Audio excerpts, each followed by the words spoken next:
مومنو، جب تم آپس میں کسی میعاد معین کے لیے قرض کا معاملہ کرنے لگو تو اس کو لکھ لیا کرو، اور لکھنے والا تم میں کسی کا نقصان نہ کرے بلکہ انصاف سے لکھے۔ نیز لکھنے والا جیسا اللہ نے اسے سکھایا ہے لکھنے سے انکار بھی نہ کرے اور دستاویز لکھ دے، اور جو شخص قرض لے وہی دستاویز کا مضمون بول کر لکھوائے، اور اللہ سے کہ اس کا مالک ہے خوف کرے، اور زر قرض میں سے کچھ کم نہ لکھوائے۔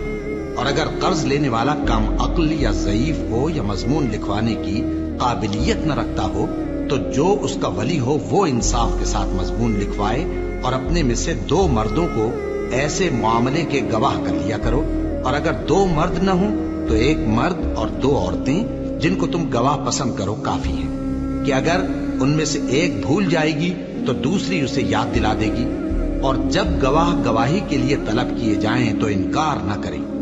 اور قرض تھوڑا ہو یا بہت اس کی دستاویز کے لکھنے لکھانے میں سستی نہ کرنا، یہ بات اللہ کے نزدیک نہایت قرین انصاف ہے، اور شہادت کے لیے بھی یہ بہت درست طریقہ ہے۔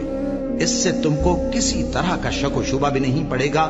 ہاں، اگر سودا دست بدست ہو جو تم آپس میں لیتے دیتے ہو تو اگر ایسے معاملے کے دستاویز نہ لکھو تو تم پر کچھ گناہ نہیں۔ اور جب خرید و فروخت کیا کرو، مثلا زمین جائیداد کی، تو بھی گواہ کر لیا کرو، اور کاتب دستاویز اور گواہ معاملہ کرنے والوں کا کسی طرح کا نقصان نہ کریں۔